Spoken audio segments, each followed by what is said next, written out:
Prime Asia বিশ্ববিদ্যালয়ের শিক্ষার্থী এবং ছাত্রদল কর্মী জাহিদুল ইসলাম পারভেজ হত্যার ঘটনায় ৮ জনকে আসামি করে বনানী থানায় মামলা করেছে পরিবার।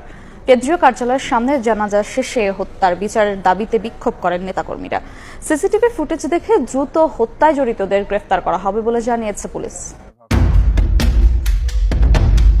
শনিবার ঘড়ির কাঁটায় বিকেল ৫টা বেজে ৭ মিনিট। সিসিটিভি ফুটেজে দেখা যায় প্রাইম এশিয়া বিশ্ববিদ্যালয়ের টেক্সটাইল ইঞ্জিনিয়ারিং বিভাগের শিক্ষার্থী ও ছাত্রদল কর্মী জাহিদুল ইসলাম পারভেজকে মারধর করছেন কয়েকজন, আর প্রাণে বাঁচতে বিশ্ববিদ্যালয়ের ভেতরে ঢোকার চেষ্টা করছেন পারভেজ। এর মাঝেই ছুরিকাঘাত করা হয় তাকে।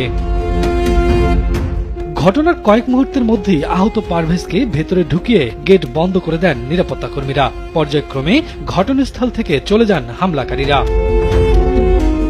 এ ঘটনায় বৈষম্যবিরোধী ছাত্র আন্দোলনের বনানী থানার নেতা মেহেরাজ ইসলাম ও হৃদয় মিয়াজি সহ ৮ জনের নামে মামলা করেছে পরিবার। সিসিটিভি ফুটেজ দেখে তাদের শনাক্ত করেছেন তদন্তকারীরা। হত্যায় জড়িতদের বিচার চান স্বজনরা। কে কে আসছিল সবাই ফুটেজ দিয়ে আপনারা সঠিক তথ্য যাচাই করে সঠিক অপরাধকে আপনারা দ্রুত নিশ্চিত করে শাস্তি করেন।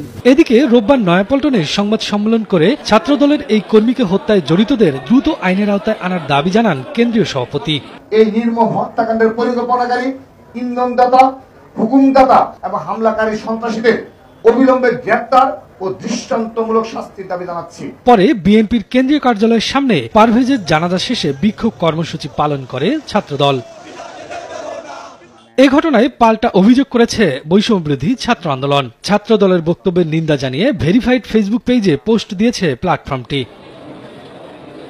পুলিশ জানায় সিসিটিভি ফুটেজ দেখে অপরাধীদের গ্রেপ্তারের চেষ্টা চলছে।